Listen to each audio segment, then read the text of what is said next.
Good afternoon, welcome, and thank you all for joining us today. I'm Piper Davis, the President and CEO of Educare DC. On behalf of Educare DC, it is my pleasure to welcome you to our 6th annual Learning Gathering. While we normally host this event in person in Washington, DC, one of the silver linings of the pandemic is that we are able to welcome guests from across the country who would not otherwise be able to join us locally. We'll spend about 30 minutes in conversation with Dr. Beverly Daniel Tatum today, followed by questions from all of you. Feel free to enter your questions for Dr. Tatum in the chat during the program, as well as introducing yourself. Click the tab that says all panelists and attendees so that everybody can see your question and see who's here. We'll wrap up the program by 2 p.m. So it's wonderful to see business leaders, philanthropists, policymakers, and other community leaders coming together here virtually, united around Educare's mission to ensure all children have a strong start in life, regardless of their zip code, country of origin, or the color of their skin. I want to start by saying how excited and honored we are to have Dr. Beverly Daniel Tatum with us today. I will introduce her properly in a moment. Having Dr. Tatum join us feels especially timely as we reflect on 1 year since George Floyd was murdered and 100 years since the Tulsa Race Massacre. Dr. Tatum's work on racial identity development is essential for us all to understand and is especially fundamental to the work that we do at Educare DC, providing high quality early learning and comprehensive services for children from prenatal to age 5 and their families. Developing the ability to talk about race and racism is key to supporting young children as they explore the world, and also to supporting families and teachers who have great influence regarding how and what young children learn about the world.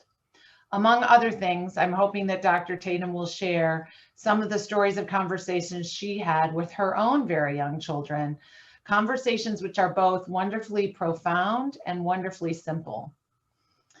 Today, I am joined by my colleague, Mr. Jamal Berry.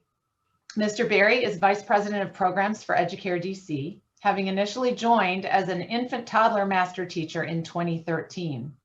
Over the years, Mr. Berry has applied his knowledge of leadership and early childhood development to steer Educare DC to earning high quality accreditation and program ratings, and to become the 2nd largest Head Start provider in DC. An advocate for young children and early educators, Jamal serves as president of the DC Head Start Association, as a PBS Kids Early Learning Champion, and as a UCLA Head Start Management Program Fellow. I'm looking forward to having this conversation together with him today.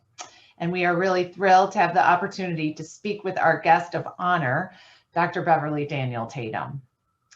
Dr. Beverly Daniel Tatum is President Emerita of Spelman College and is a clinical psychologist widely known for both her expertise on race relations and as a thought leader in higher education. Her 13 years as president of Spelman College were marked by innovation and growth, and her leadership was recognized in 2013 with the Carnegie Academic Leadership Award. She is the author of several books, including the best-selling Why Are All the Black Kids Sitting Together in the Cafeteria? And Other Conversations About Race, a copy of which was sent to all of you. Dr. Tatum was awarded the prestigious Brock International Prize in Education for her innovative leadership in the field. She was also the 2014 recipient of the American Psychological Association Award for Outstanding Lifetime Contributions to Psychology. A civic leader in the Atlanta community, Dr. Tatum is engaged in educational initiatives designed to expand educational opportunity for underserved students and their families. She holds a BA degree in psychology from Wesleyan University and an MA and PhD in clinical psychology from the University of Michigan, as well as an MA in religious studies from Hartford Seminary. She is married to Dr. Travis Tatum, and they are the parents of 2 adult sons. Welcome, Dr. Tatum. Thank you so much. I'm delighted to be here in this conversation with both of you. So thanks for making the time to join us. And we'd really love to ask you to help us to talk with us about what's the best way to get started talking about race and racism in this topic. Well, I want to start our conversation together by really asking our audience, our participants, to think about this question with us. Because actually, when we think about young children and how they engage with these topics, we all have some experience with that, most of us anyway, if we think about our own childhoods.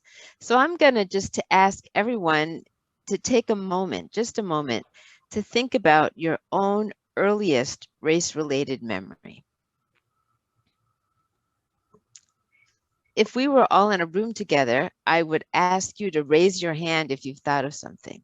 I find it usually doesn't take people long. And if we were all gathered, it looks like we have 72 participants. If all 72 of us were in a room together, probably just about everybody's hand would be raised. And I would ask the next question, which is, how old were you? At this thing that you remembered, how old were you? I've done this many, many times with large audiences, and typically people will say ages as young as 3, sometimes as old as 33. It really depends on where somebody grew up and what their life experience has been. But typically, most people will say something like 4 or 5 or 6, often at the time that they were starting to go to school, preschool or kindergarten or 1st or 2nd grade. And I bet if we were all together again in a room where we could see each other, and I asked people to hold up hands, sometimes I just ask people to hold up fingers, and you'll see a lot of, 5s or 4s or 6s. And then I would ask, what feeling, what emotion, if any, is attached to this memory you have? Again, wide range of responses, but typically people say words like confusion, sadness, fear, anxiety, embarrassment, shame sometimes, guilty, anger. Sometimes people will say love or friendship, but the truth of the matter is, for most people, it tends to be a feeling of discomfort, some kind of discomfort. And then I like to ask, okay, well, you were relatively young and you had this experience, which you can still remember decades later, and you can attach an emotion to it. What, if any, conversation did you have at the time that it occurred? Was there anybody you talked to, a parent or a teacher, some concerned adult who might have helped with the confusion or sadness or whatever the feelings were? Sometimes people will say, yes, I talked to my mom or my dad or, but most people will say, no, I didn't. Almost always, if you have a room full of 75 people, the majority of folks will say, I did not have a conversation. But many of the people participating in this call certainly are familiar with young children. And if you've spent time with 4-year-olds or 5-year-olds or 3-year-olds, one of the things you know is that they're pretty chatty, right? They tend to just blurt stuff out. They don't, if they're experiencing something, they will tell you about it typically. So why would so many people say, yes, I remember something from that time period in my life? Yes, it was confusing or somehow upsetting to me. And no, I didn't talk to anybody about it. That's counterintuitive. And so we have to ask, well, why not? My answer to that question is that chances are people didn't have those conversations because somehow they had already figured out that the adults around them did not want to talk about it. that the adults around them sometimes were the source of the confusion. Sometimes people will tell you, well, actually it was my parent or my teacher who did or said the thing that confused me. But even if that's not the case, there's some hard to explain feeling often that I don't know why. I just knew this was not something I was supposed to talk about, or I might get in trouble if I talked about it, or somehow it would be a bad outcome.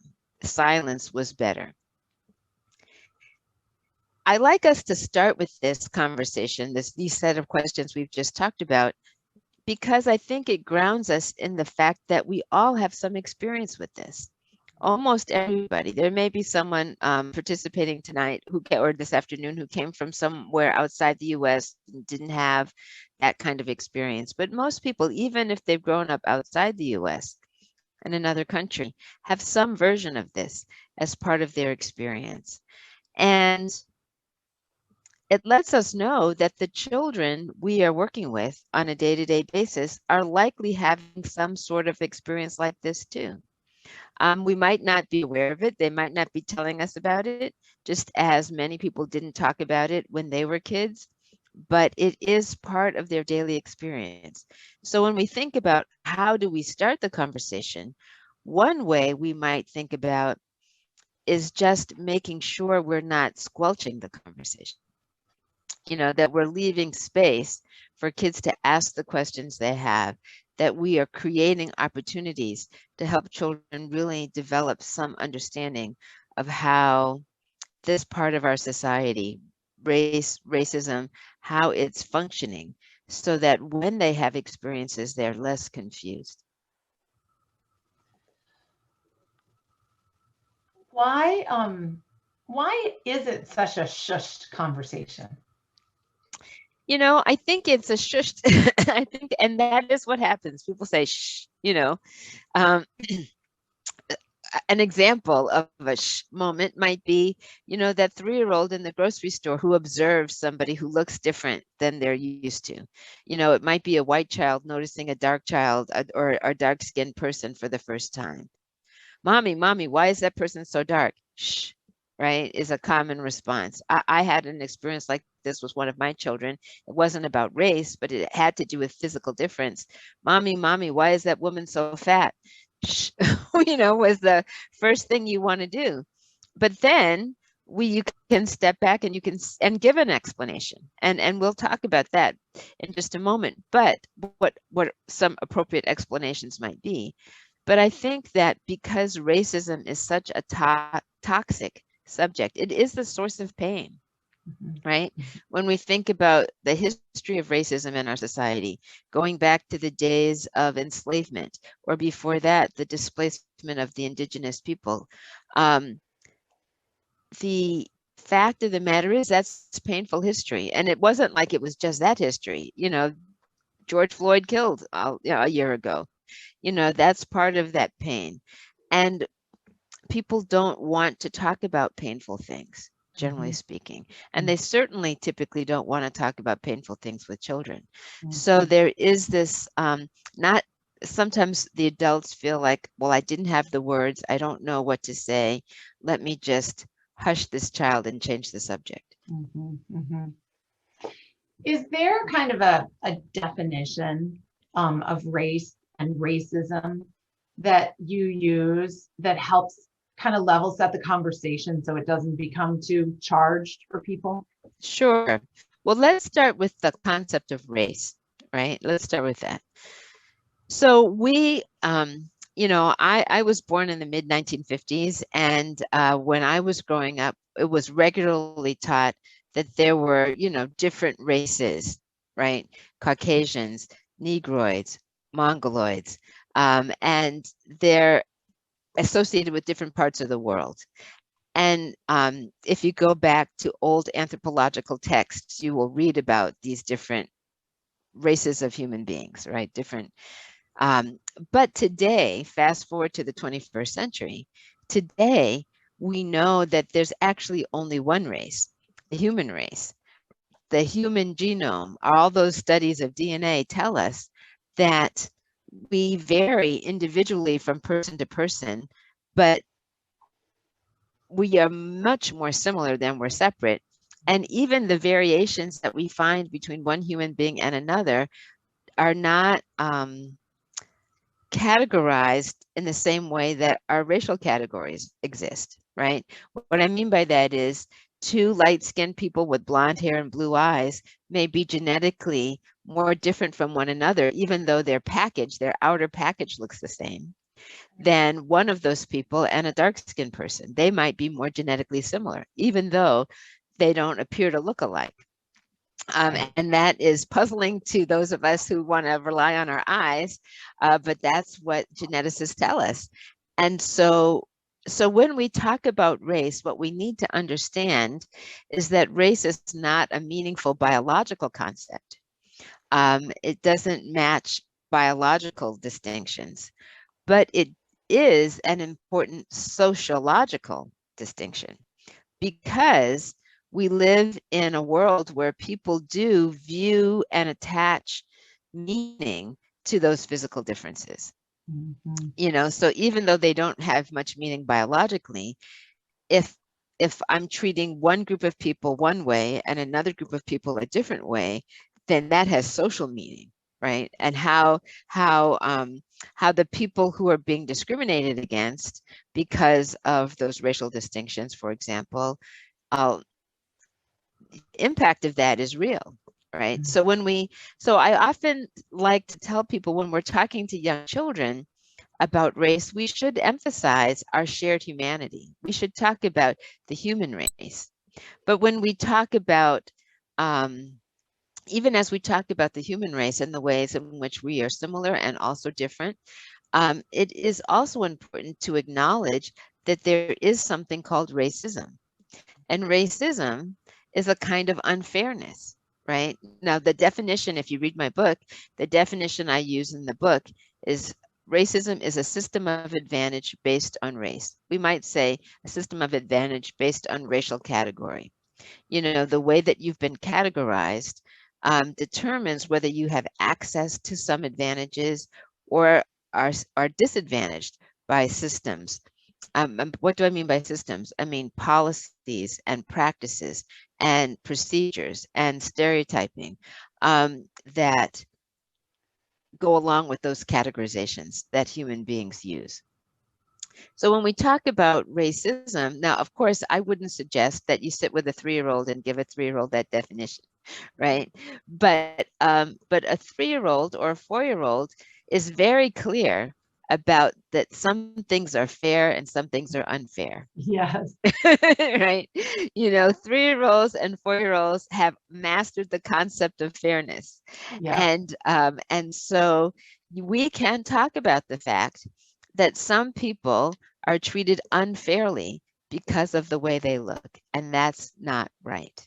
We can talk about the fact, we're talking about race here, but we can talk about gender. We could talk about other kinds of difference, that sometimes people are treated unfairly because of their religion or because of the way they look or because of the language they speak. And when that unfairness is taking place, we should speak up about it. I happen to participate in a program sponsored by Sesame Workshop yesterday. And the Sesame Workshop is developing a curriculum on how to talk to kids about racial justice. And they are using the concept of what it means to be an upstander, right? How to stand up when you see, as opposed to a bystander. As opposed to a bystander. Yes, when you see something wrong happening or somebody doing something that's hurtful, how can you stand up to speak up about that? That's a very, so this idea of fair and unfair, standing up, speaking up when you see something that's unfair, or someone being treated unfairly, all of that is very appropriate and understandable for our preschool kids. This was one of the kind of, so Educare DC, as you know, serve children from birth to 5. So I was talking with a group of teachers last week, and I was telling them that you were coming and we were having this conversation. And I said, Yeah. what questions would you want to ask? And the one that they all 100% agreed on was, how do you figure out what is developmentally appropriate for children to know about racism at different ages? Because there's obviously a desire not to frighten, right? But also a desire to keep them safe as they get a little bit older. And so how do you weigh how you explain things to them? Sure. Well, some things will come up if we're paying attention in the course of children's own conversations. I'm going to give some examples that come from my experience raising my sons, who are now adults. But interestingly, some of the experiences that they've had, I know are still happening, right? So I'm going to start with my oldest son, who, when he was about 3, was in a daycare center. I was a working mom, and he spent his days at the daycare center. And I'm picking him up from his preschool, and he gets in the car and he tells me that one of his classmates, a white, so in this particular context, he was the only Black child in his class. So this is a mostly white class. He's the only Black child in his class. And one of his classmates told him that his skin was brown because he drank too much chocolate milk. Now, so he gets in his car, and let me just say, the young man who said it, the little boy who said it, was not trying to be mean or hurtful. He had observed my son drinking chocolate milk, and had concluded that this was the reason. My son Jonathan's skin was brown. That chocolate milk was doing something. Sure. Right? Why And not? so Jonathan gets in the car and he says, "Mom, Tommy says my skin is brown because I drink chocolate milk. Is that true?" Well, this is a perfect opportunity, not necessarily to talk about racism, but to help children understand physical difference, right? So in this case, I said, no, it's not true. Your skin is brown because you have something in your skin called melanin. Everybody has some, but some people have more than others. And the more you have, the browner your skin is. And the good thing about melanin is it helps protect your skin from the hot rays of the sun. And at your school, it just happens that you are the kid with the most. Your skin is browner than his because you have more melanin than he does. Which he loved. He thought that was great, having the most of something. So it was a straightforward explanation, certainly understandable from a 3-year-old. He was a bright 3-year-old, but certainly understandable for a 3-year-old. The question that I had, however, was who was explaining it to Tommy, right? The kid with the chocolate milk theory. And so the next day I went to the school and spoke with the teacher, the classroom teacher, and asked her, how was she talking about difference with kids? How was she helping them understand their physical differences? And she said to me, it hasn't come up. Well, clearly it hadn't come up in a structured way. She hadn't introduced the topic, but it had come up, because Tommy and Jonathan were talking about it. And, but perhaps she hadn't heard or been part of that conversation. And I think what it lets us know is that kids are observing and commenting, and sometimes the adults are shaping that conversation, but sometimes they're not, but they could be. So what could have happened in that context? There are some great books that talk about skin color differences and hair texture and nose shape and eye shape, and all the different ways that we are the same, but also the ways that we are different. And sitting in a circle at circle time with children and reading a book like that, and then talking about, oh, look, your skin is brown. Oh, look, Susie has freckles. Oh, look, her hair is straight. Oh, look, your hair is curly. That conversation is a way of helping kids recognize and appreciate difference without placing a value. Right. When we talk about racism is based on the assumption that some people are more valuable, more worthy than other people. Right. And we can talk about the ways in which we're similar and different without creating a racial hierarchy. In Mm. fact, we can talk about um, all of us being part of the human family and the ways in which we are similar and sometimes different in a way that values all of the diversity Right. in our community, which is, of course, an educational goal, I think. And we don't have to wait for kids to ask questions to do that. We can Yeah. start that at a very young age. But if we talk about racism, there's an opportunity coming very soon. And that opportunity is Juneteenth, Mm-hmm. right? We're hearing a lot about Juneteenth. Here it is, June 3rd. June 19th is when Juneteenth is celebrated. And Juneteenth, I'm imagining people now know, but just in case, is the date that enslaved people in Texas learned that they had been emancipated. That news came actually a couple years late, right? The Yeah. Emancipation Proclamation took place 2 years before, but the news hadn't made its way to Texas.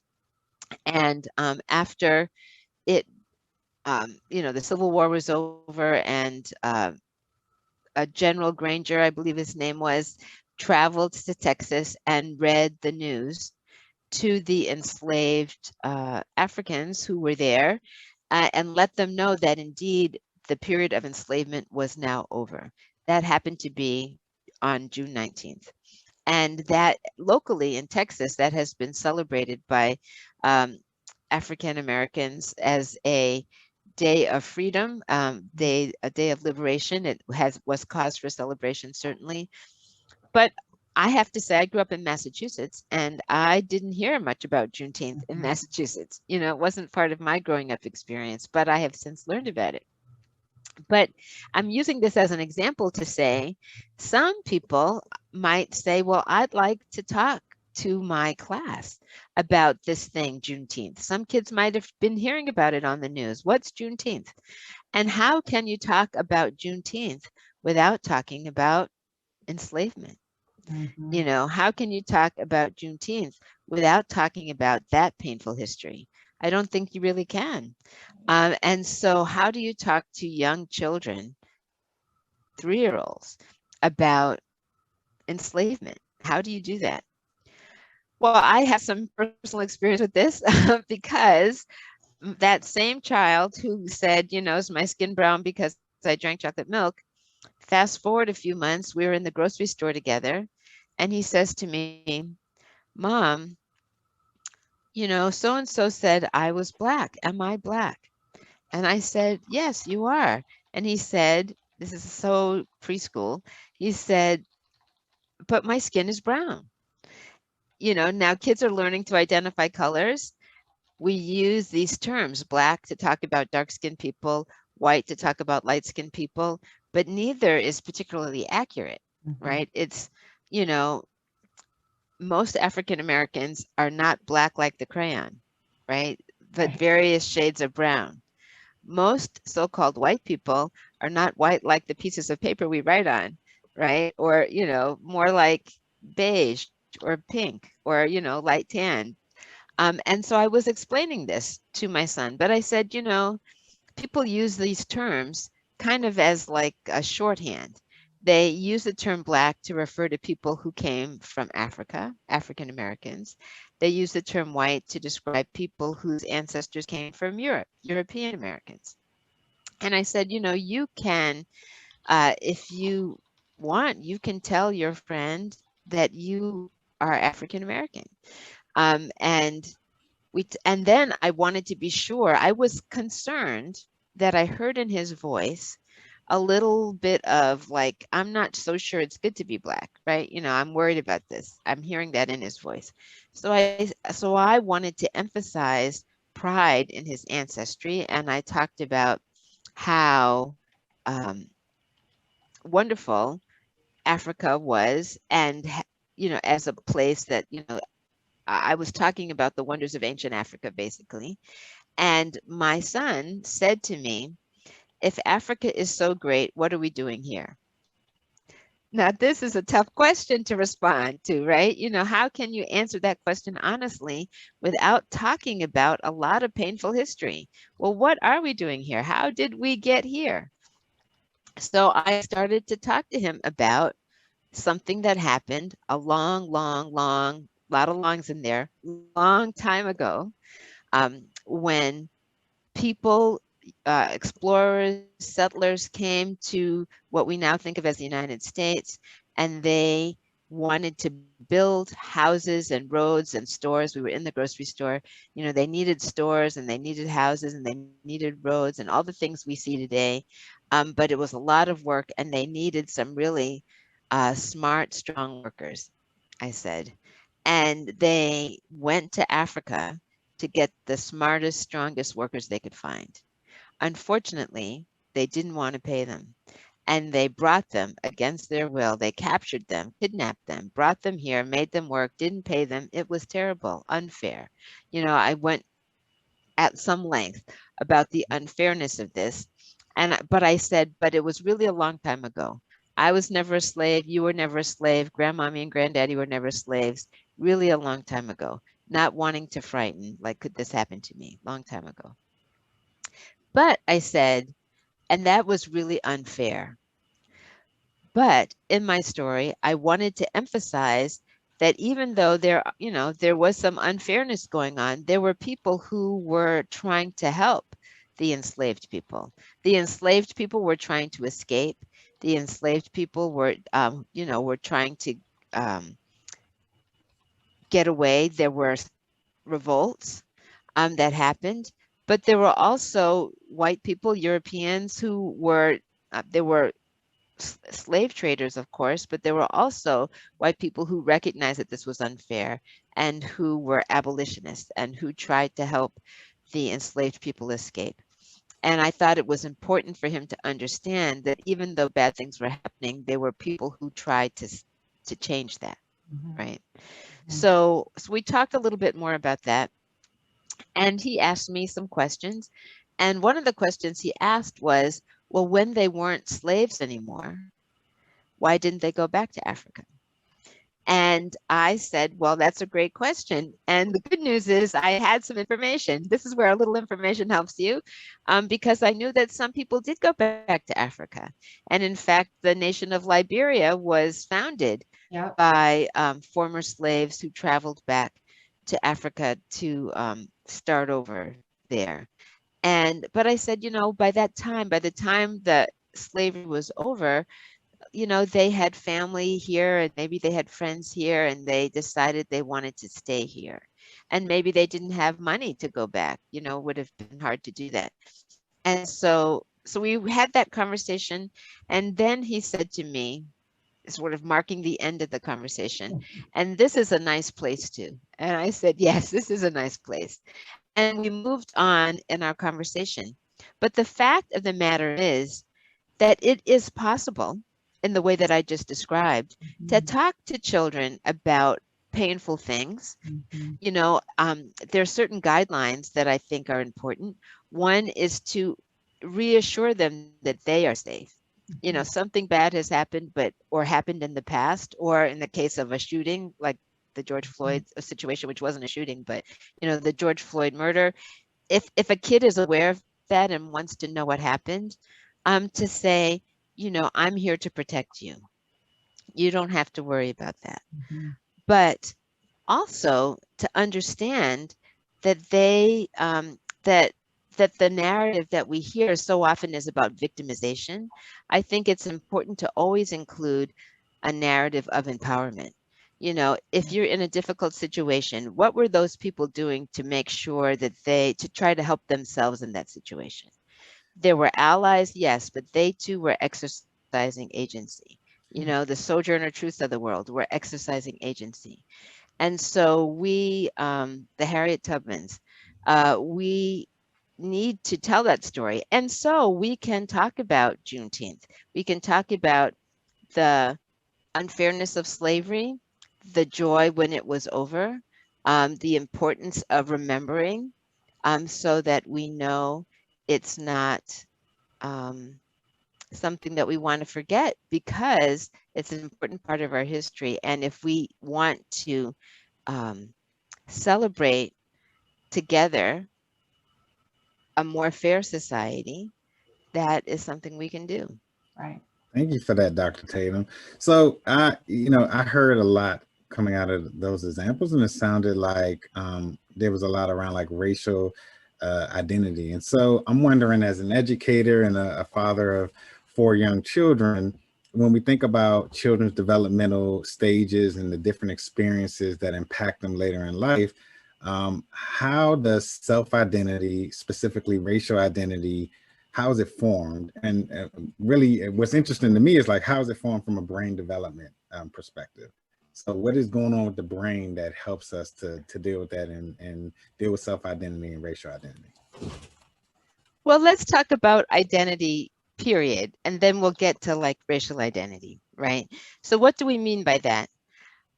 We all have a sense of identity, in the sense of, I am Beverly Tatum, you are Jamal Berry. I mean, those words mean something. If we were asked to describe ourselves, if I gave this assignment, I used to do this in my psychology classes with my college students, I'd ask them to fill in this blank. I am, fill in the blank. And I'd give them 60 seconds to do it. Write as many different words as you can think of to complete that sentence. And people would write all kinds of things. I am 18. I am thirsty. I am, outgoing. I am an athlete. But they might also write, I am African American. I'm female. I'm Jewish. I am a husband. I am a mother. I am a sister. We have these identities, lots of different ways to describe ourselves. But how do we know we are those things? Our sense of identity is shaped by the people around us. If you fill in the sentence, I am smart, how do you know that? Well, it's probably because people have been telling you that. It's probably because, as you were growing up, people said, oh, what a smart kid you are. What great questions you ask. That feedback that we get from other people is how we start to define ourselves. My youngest son is the tallest one in our family. He is about 6'3", and you may know this, but children are half their adult size at the age of 2. So if you're going to be 6'3", you're over 3 feet tall when you're a 2-year-old, right? Which is a pretty tall 2-year-old. And so people would often say to him, oh, you're so tall, right? If you were to ask him to describe himself at the age of 6 or 7, one of the things he would surely have said about himself was, I'm tall. Well, why is that? Because people were always commenting on it, right? Giving him that feedback. So when we think about racial identity, it's similar. Our sense of racial identity matters because we live in a race-conscious society where people give us feedback about our category, that racial category we operate in. Now, if you are growing up as a young white person in a predominantly white community, going to a mostly white school, living in a family where all the members are white, you might not be thinking about your racial identity because nobody is commenting much about it. I had a student once, young white female student, who said, when asked to describe herself racially, said, I'm just normal. That's how she thought about herself, as the norm, because she was in a setting where her racial group category did not distinguish her from other people. But if you are a young person of color living in a largely white community, you are likely to be getting feedback a lot about your differentness in a way that makes you conscious of your racial identity. Now, let's say you're a Black kid growing up in a largely Black community. You might still be thinking about your racial group membership because the people around you may be giving you feedback about it. But you might not be thinking so much about it when you're 7, but maybe more when you're 14. Now, why would that happen? You know, you asked me about the brain, right? How does one of the things that we know that our brains are not fully developed, right? When we're born, they keep developing into our, you know, to our early 20s. So as the brain develops, it becomes capable of processing information in a more sophisticated, a more cognitively complex way. So that particularly starts to happen when we enter puberty. You know, that growth spurt that's associated with the physical changes also lead to brain changes, cognitive changes. And those cognitive changes allow us to start thinking about questions, philosophical questions. You know, who am I? What will I be in the world? Who will I love? Who will love me? What is my future going to hold? What career should I pursue? Those kinds of questions are fundamentally identity questions. And, you know, do you think about what you might do in the future when you're 7? Sure. People say, what do you want to be when you grow up? I want to be a fireman, or, you know, I want to be an astronaut, whatever it might be. But that deep, who am I? What are my skills? What are my talents? Where do I fit in the world? Those more complex, more complicated questions start to really be thought a lot about when our brains become adolescent, right? The adolescent brain is thinking about those things. But how you think about it has been shaped by the feedback you've gotten from all the people in your life up to that point. The people who said, oh, you're so tall, or oh, you're so smart, or oh, you're so cute, or oh, you're a troublemaker. You know, whatever that feedback has been, that is going to shape how you start to think about your identity. And part of the challenge, I'll just say this in closing in response to your question, is that particularly for Black and brown kids, the absence of images that are positive, you know, the missing information, the absence of books with feature them as characters, you know, the absence of information that gives a sense of possibility is one of the challenges for that parents have, and teachers too, if they're thinking about it. You know, you want to create a sense of possibility for all kids, and it's hard to do that when they are invisible. Thank you, Dr. Tatum. So at this point, I love to open up the conversation by inviting our guests to enter their questions in the chat. We'll try to get to as many questions as possible in the time that we have left. What we'll do, we'll start out with one that was submitted in advance while people are entering their questions. So in your book, you talk about Spelman as an affirming racial environment. So what were the most powerful components of that, and how can some place where the student population is majority Black create an affirming environment for our youngest students? Okay, well, let's start with Spelman. So, you know, when I was president of Spelman and young people came to visit, young women came to visit with their parents, I would, you know, give a little speech about why choose Spelman, why consider Spelman. And one of the things I used to say is that if you want to be in a place where you can say, this place was built for me, where I'm going to be at the center of the educational experience, not on the margins of it in any way. There aren't that many places a young Black woman can say, this place was built for me, you know, designed with me in mind. But Spelman is one of those places. So when you come to Spelman, you don't have to say, gee, well, the fact that I'm a young Black woman be a problem here. No, I was designed for young Black women.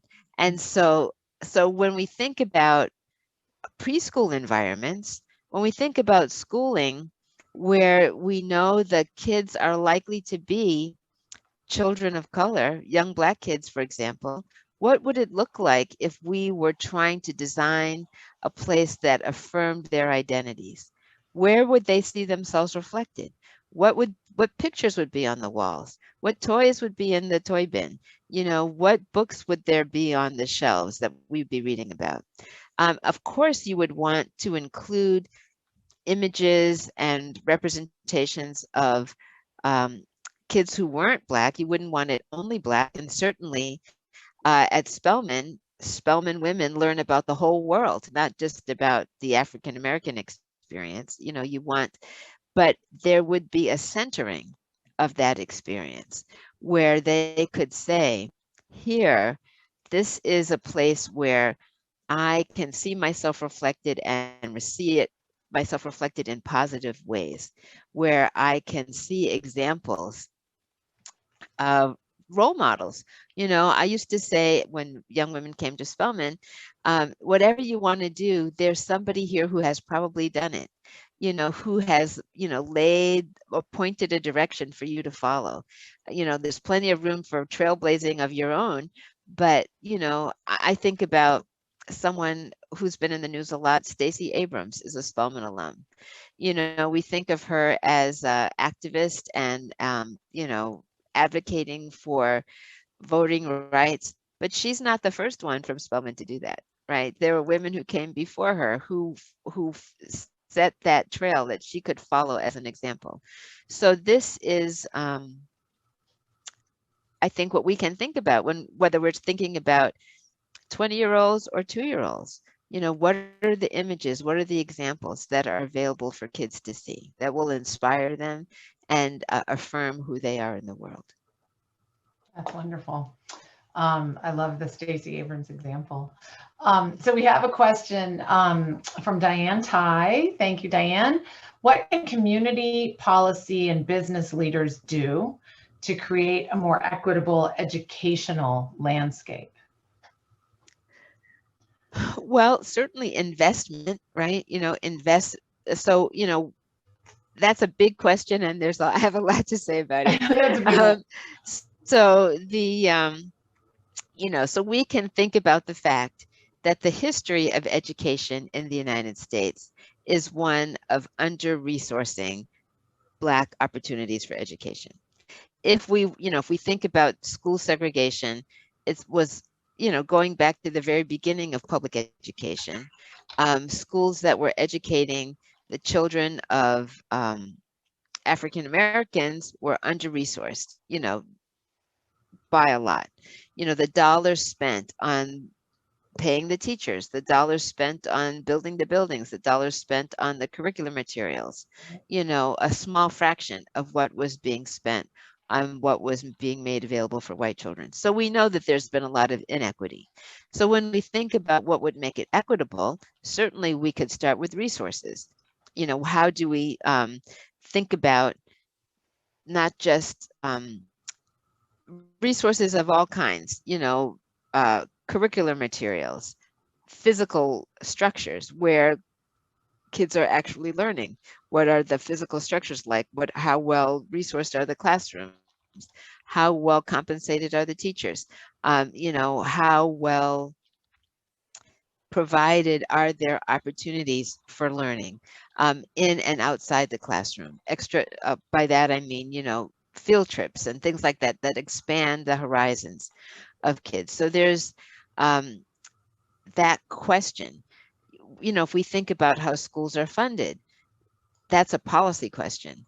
You know, we know that when we talk about public education, we know that typically schools are funded with property taxes. And if you live in a low income area, the property taxes are going to be less, there's a lower tax base because the property is of lower value or less resources, and that trickles into how schools are funded. We don't have to not everybody funds schools in that way, right? That's a policy choice. It doesn't have to be done that way. And so we can think about lots of ways that we can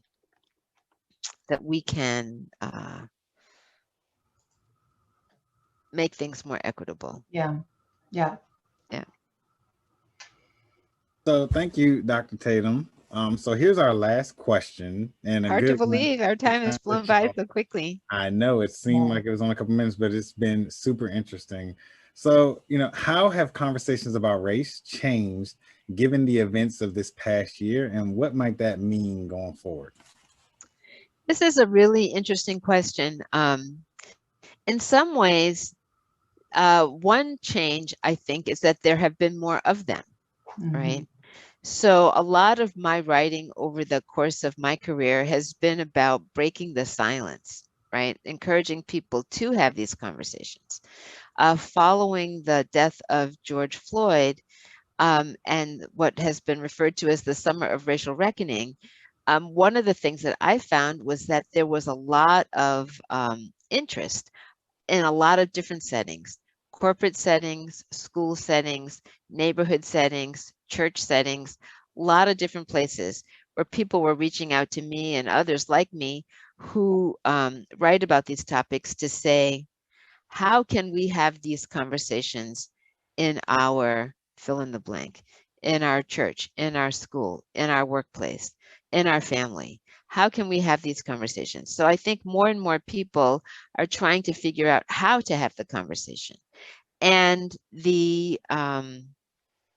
but once the conversation is underway, I don't think it has changed very much. I think we're still talking about systems of advantage. We're still talking about stereotyping. I think it's important to acknowledge that for a lot of people, they think about racism as individual acts of meanness, right?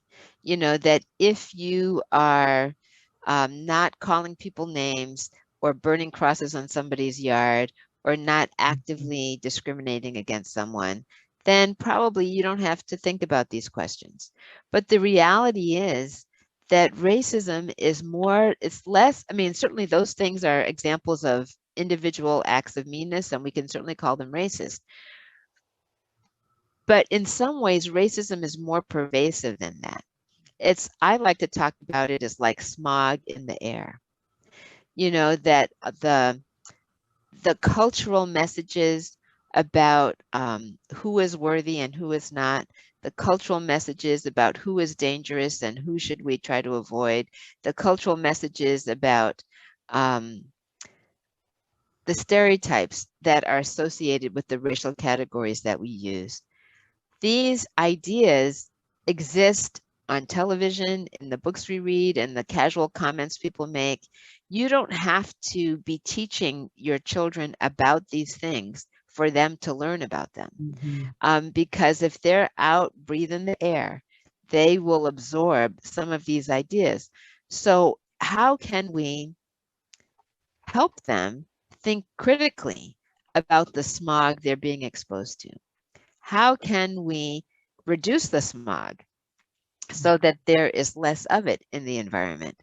These are important questions. So I think it really becomes important not to think about this as who's bad, who's evil. This is not about that. It's about everyday air pollution, if I could use that analogy. It's about everyday air pollution. And if we've got smog in our environment, what can we all do collectively to clean it up and help prevent our children from being contaminated by it? I love that analogy, Dr. Tatum, and it's a perfect way to kind of close out. I think I'm sorry that we don't have time for more questions, but thank you so much for your expertise, for your reflections and your thoughtfulness today, and for your leadership in this important area. At Educare DC, we are fighting that smog and helping our children to, supporting our children and families as they live through it and fight it, and so that we can get to a place where there isn't the smog. So thank you for that. Let me share a little bit more for those of you who are less familiar with our work about Educare DC, so you can understand why we are so passionate about these issues discussed today. So Educare DC is located in Ward 7 on the eastern side of Washington, D.C. We provide a full day, full year program with high quality early learning, comprehensive health services, and intensive family engagement for children and families who are struggling with poverty. In the past 2 years, we have nearly tripled the number of children we serve through 2 new Head Start grants, including 6 partnerships, a new prenatal program, and a brand new infant toddler center, which is about to open at Idea Public Charter High School in Ward 7. Educare DC is a NACE accredited Head Start program and part of the 25 school Educare Learning Network, where our network of schools and their leaders, teachers, and parents all work together to continuously improve program quality, conduct joint research and data analysis, and to serve as strong advocacy voices at both the state and federal level. At Educare DC, we focus on the whole child and the family. Our children learn and grow with exceptional teachers who are credentialed, trained, and deeply knowledgeable about child development. Our children receive screenings to assess their vision, hearing, dental, and emotional health, and then interventions to prevent or mitigate longer-term impacts that can result from early health issues. Our mental health and inclusion specialists work directly with individual children and with families, and they provide hands-on training to build teacher capacity so that teachers are better equipped to support the specific learning needs of each child in the classroom. Our health and nutrition team help parents with everything from managing food allergies to identifying and reducing asthma triggers. Our dedicated family engagement team is another key part of our success at Educare DC. Our team works one-on-one and in groups to help families reach their goals, to help them grow as advocates for their children, and to build a supportive community of parents and caregivers. We bring all of these components together to eliminate the opportunity gap so that more children are ready for kindergarten and prepared to thrive in school and in life. We've managed to do all of this in the past year during the COVID-19 pandemic, some in person and some virtually, thanks to unprecedented support from so many of you, both public and private funders. Our 2020 annual report, which was just published and is on our website, has a lot of detail about the innovative approaches that our team led during this pandemic. I want to thank you all for being here today. In particular, I want to thank the public officials and agency staff who are here, who support the early learning policies and funding for programs like Educare. And thank you to the generous individuals and foundations whose private contributions impact not only Educare DC's children and their families, but the broader system change that we work for both locally and nationally. And finally, to Educare's DC's board members, thank you for your support, your wisdom, and for pushing forward to create a brighter future for all of us. If you would like to learn more, I encourage you to visit our website, educaredc.org, where you can go on a virtual tour and follow us on social media. If you would like to get more involved or have questions, please email me at pdavis@educaredc.org. And when we reopen for tours, we would love to have you visit one of our programs to see our work in action. More children are returning to Educare DC in person every week, and we hope to be fully back to our new normal by the end of July. As we all contemplate the turbulence of the past year for our country and for communities like ours at Educare DC, we see how poverty and the long-term impacts of structural racism place some people at greater risk than others. I urge you to read Dr. Tatum's book and to have brave conversations about race and racism, even if they are difficult. The other thing that has become so very clear in the past year is the importance of relationships. We know that relationships with adults are the magic ingredient for young children to learn, and they are also the magic ingredient for adults to learn, especially for adults to learn across difference, so that we can make a better world for all of our young children. I hope we can all work to spread more of that magic in the year ahead. Thank you so much for coming today. Have a wonderful afternoon. Thank you, Dr. Tatum. Oh, my honor. Thank you.